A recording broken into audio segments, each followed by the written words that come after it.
Dulu apa namanya orang ke kantor sering banget kejadian saya dilaporin mas helm saya hilang, bahkan ada depan masjid motor hilang. Jadi dia Jumatan bawa sepeda motor, habis Jumatan motornya hilang.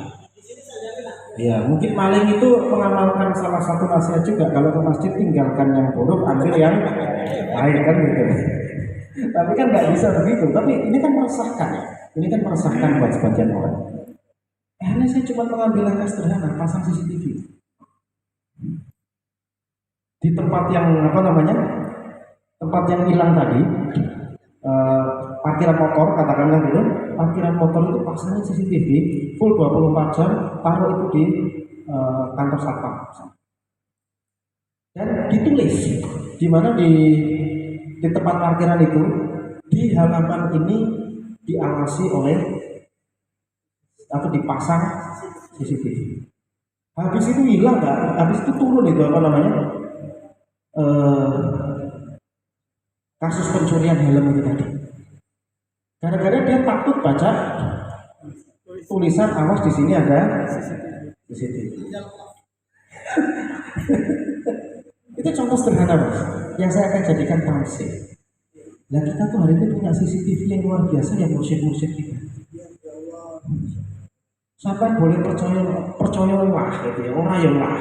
Karena sampai habis bayar, mursyid itu ngerti kondisi rohani yang batinnya. Anda mau percaya atau tidak terserah. Tapi saya meyakini, kalau saya sudah bayar dengan mursyid saya tahu. Bahkan kadang-kadang dalam kondisi yang sangat kepepet misalnya, kalau kita ada masalah, kita tawasul, beliau masih bisa ngasih petunjuk dalam bentuk yang lain misalnya.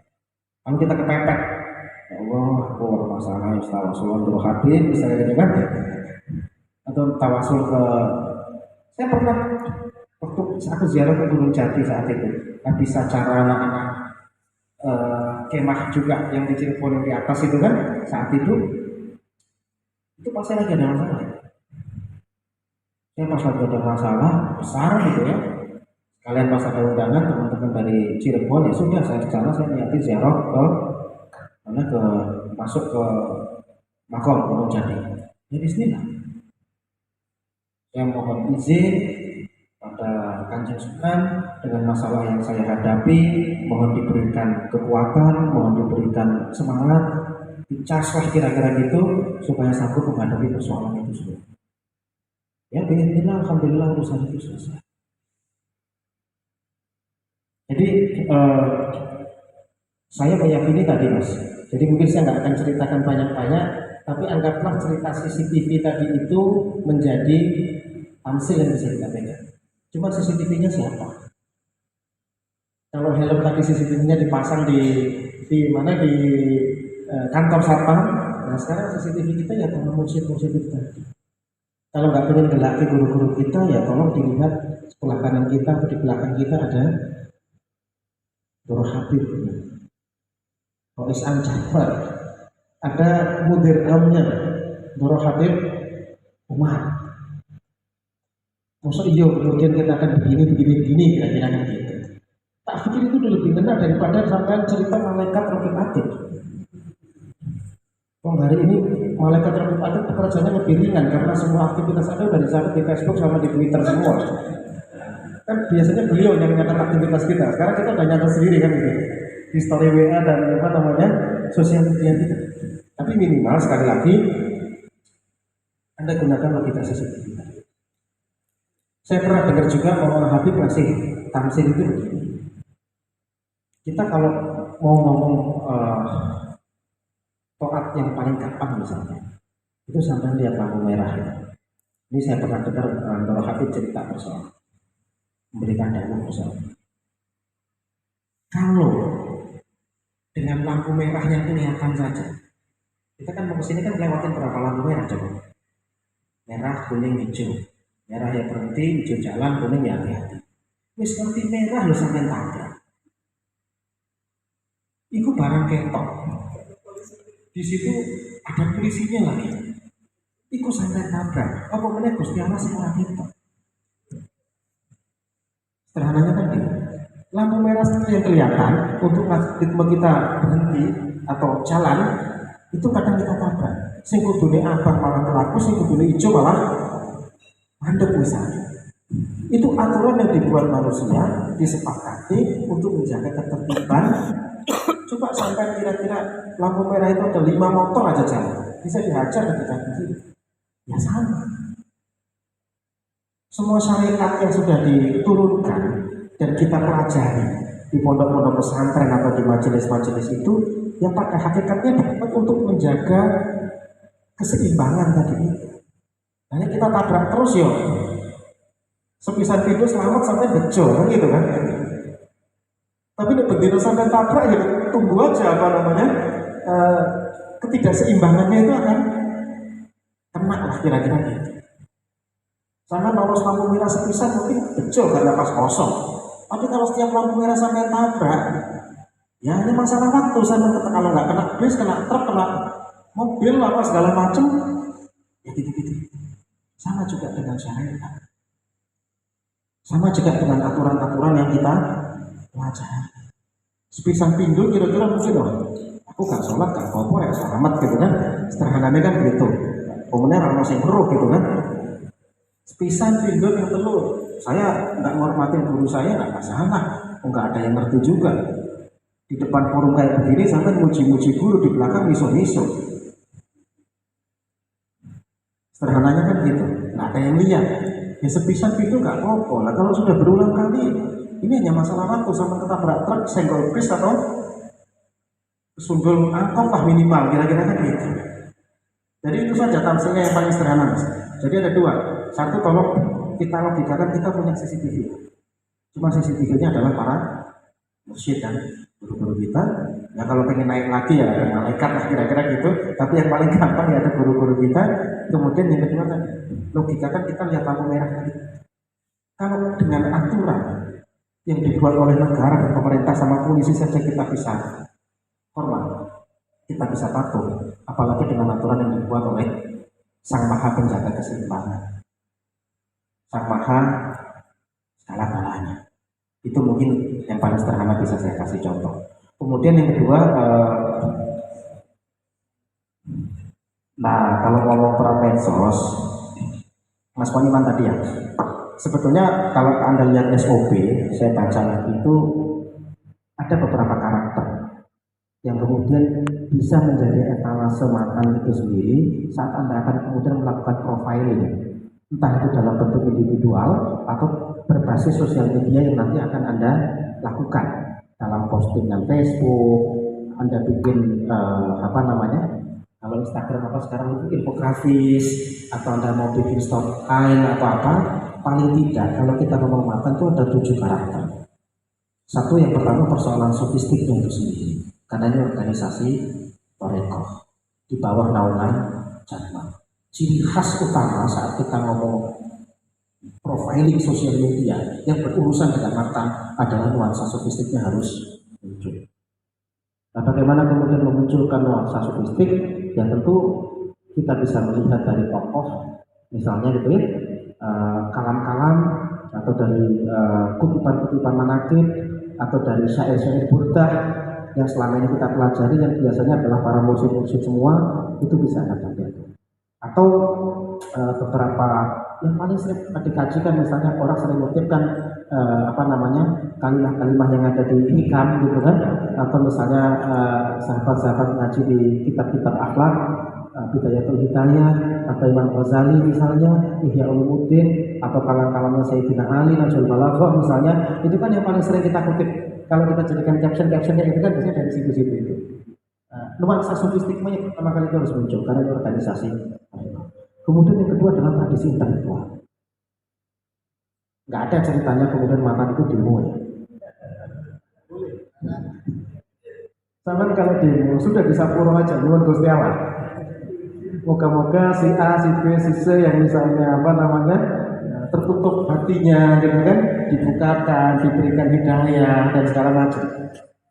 Nggak ada ceritanya ya mantan nanti dia itu nggak ada. Nggak ada ceritanya ya nanti mantan itu demo di depan PBNU itu nggak ada nanti. Mungkin demo masak kalau ada ya.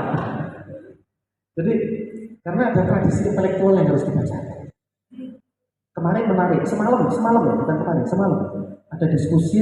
Jadi ada satu tesis yang ditulis orang Jogja memotret Chapman dan Maulana Habib dalam konteks pergerakan sosial.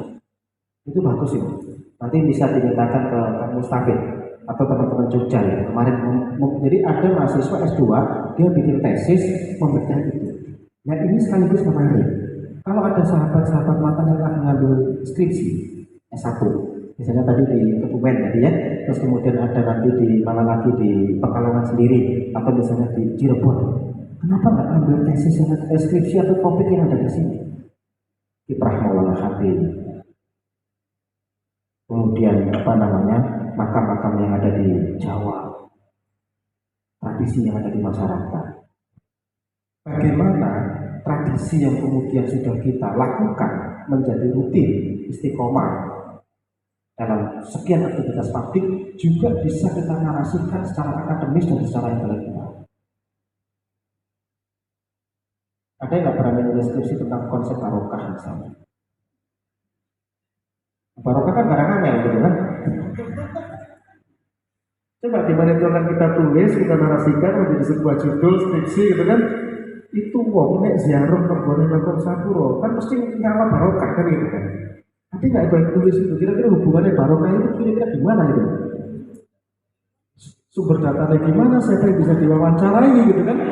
Terus referensi akademisnya jurnalnya ambil dari mana? Tapi kalau itu bisa dilakukan kan luar biasa. Supaya kemudian kita tidak dianggap bahwa aktivitas kita tidak memiliki basis tradisi ilmiah sama sekali. Kayak tadi saya cerita Muhammad Al-Fatih itu, bolak-balik saya dengar di Masjid Salman ITB yang ngomongnya itu, di Masjid UI yang ngomongnya itu, di Masjid IPB ceritanya Muhammad Al-Fatih. Tapi nggak ada yang pernah diceritain Muhammad Al-Fatih itu dia pengikut Naksabandia. Itu kan sejarahnya yang ditutup sama orang yang sengaja cerita. Coba kemudian dia jujur cerita bahwa Maulana Al-Fatih itu, Muhammad Al-Fatih itu adalah pengikut Torekoh, bubar itu jamaahnya. Karena tiba-tiba akan jadi pengurus mantan semua nanti. Nah itu jadi ada tradisi intelektual yang kedua ya, di luar satu persoalan mistik. Kemudian yang tadi yang diceritakan dan kita diskusikan pada sore hari ini unsur nasionalisme itu tadi. Kemudian persoalan integritas yang selanjutnya poin yang keempat. Kemudian yang kelima adalah aspek hikmah atau pelayanan kita. Kemudian yang keenam adalah persoalan bagaimana kita terus-menerus menyempurnakan diri atau memperbaiki diri, dan yang keenam adalah sinergi dan kolaborasi. Jadi kira-kira kalau Mas Poniman nanti akan membuat postingan, membuat cerita-cerita di sosmed yang kemudian akan menggunakan tagline-nya misalnya makan kampusnya apa tadi? Dari PC Ibnu Kebumen misalnya, ya kira-kira nggak jauh-jauh dari sampai misalnya contoh sederhana deh, Anda mau bikin misalnya kalam-kalam hikam itu tadi, berapa puluh kalam hikam sampai mau bikinkan infografisnya semua, nggak masalah. Wong itu jelas itu nuansanya tasawuf semua. Terus kemudian kalam-kalam para aulia-aulia, para nasihat sampai mau bikinkan infografisnya semua, ya masalah. Terus kemudian dalam aktivitas jenengan Anda bikin kajian, Anda bikin diskusi, karena ada karakteristik intelektual di mantan itu sendiri. Terus kemudian Anda kencang persoalan nasionalisme. Kalau bahasa orang sekarang speak up ya. Kalau bahasa anak-anak milenial itu speak up. Nah, ini sekaligus nyambung tadi yang pertanyaan jenengan tadi yang ketiga ya, yang pertanyaan bagaimana kemudian makan itu bisa diikuti oleh anak-anak milenial. Ada satu buku yang menarik ya. Tapi yang pertanyaan kedua tadi cukup ya, Mas Poniman ya. Intinya karakter yang dimunculkan ya karakter itu. Saya pikir itu sudah cukup dan Anda tidak akan kehabisan bahan. Anda nggak akan bisa kehabisan bahan. Sedangkan kalau ikut atau mengikuti, ya kalau pas kebetulan bisa mengikuti Kliwonan ya hadir. Tapi misalnya pas nggak bisa, dengan coba lihat kembali via YouTube misalnya ya, dawa-dawa abah misalnya, yang di setiap pengajian kemudian dinarasikan sendiri, dicuplek itu bisa. Tapi gini, kalau Anda ingin ngambil dawuh, sebisa mungkin sejelas dari mana informasi itu diambil. Misalnya gini, dawuh apa misalnya di kasus sholawat diambil pada saat majelis liwonan tanggal sekian, beliau dawuh semacam. Kalau ibarat karya tulis itu hakinya itu jelas gitu. Itu beliau sampaikan kira-kira gitu. Sehingga kita nggak ngarang-ngarang. Nah, termasuk itu juga semua kepada para kiai yang lain. Nah, kira-kira 7 unsur itu tadi, persoalan sufisme, intelektual, terus kemudian nasionalisme, persoalan integritas, hikmah, terus kemudian selalu memperbaiki diri dan apa namanya kolaboratif tadi itu. Kalau di titik itu saya pikir tidak akan jadi isu. Nah sekaligus dan kita nggak ada ketentuan ke urusan harus begini. Makanya saya tadi sampaikan saya tidak senang model birokratik struktural itu. Kenapa? Karena saya sudah orang struktural gitu. Saya tahu kelemahan struktural. Itu kelemahan struktural itu. Kalau ketuanya itu mandek, ya, itu yang mandek itu satu organisasi. Kalau misalnya kebetulan ketua PW-nya nggak aktif atau ketua PC-nya nggak aktif, habis itu satu kabupaten, satu provinsi, satu nasional. Tapi kalau yang digerakkan adalah value, nilai, lalu ketuanya orang aktif. Tapi kalau di komisariatnya hidup, kadernya jalan, hall-nya kemudian kita ikut, kajian lagu, sosmednya bergerak, nggak ada ketua yang nggak apa-apa. Dia kan hanya untuk melakukan koordinasi dan menjahit program-programnya saja. Saya lebih memilih opsi yang kedua. Nah, ini nyambung ke pertanyaan yang ketiga, bagaimana kemudian ini bisa diminati. Tadi sempat disinggung apa namanya tadi diajak bolak-balik, gak televisi segala macam ya. Itu kan pertanyaan yang saya rasakan juga sama. Saya cerita jujur kepada sahabat-sahabat semua. Ada satu masa saya itu malu banget soal kemauan tadi. Bertahun-tahun saya masuk. Nggak cuma sebulan, 2 bulan, bertahun-tahun. Terutama setelah saya di Jakarta. Ya Allah, Jakarta dunia maksiato, kira-kira kan gitu ya. Kerjaan saya PNS, di sini barang abu-abu, ada kwitansi kosong. Terus tiba-tiba saya rusuhan ke Pekalongan, matur ke apa? Mau ditaruh mana wajah saya? Mau ditaruh mana wajah saya?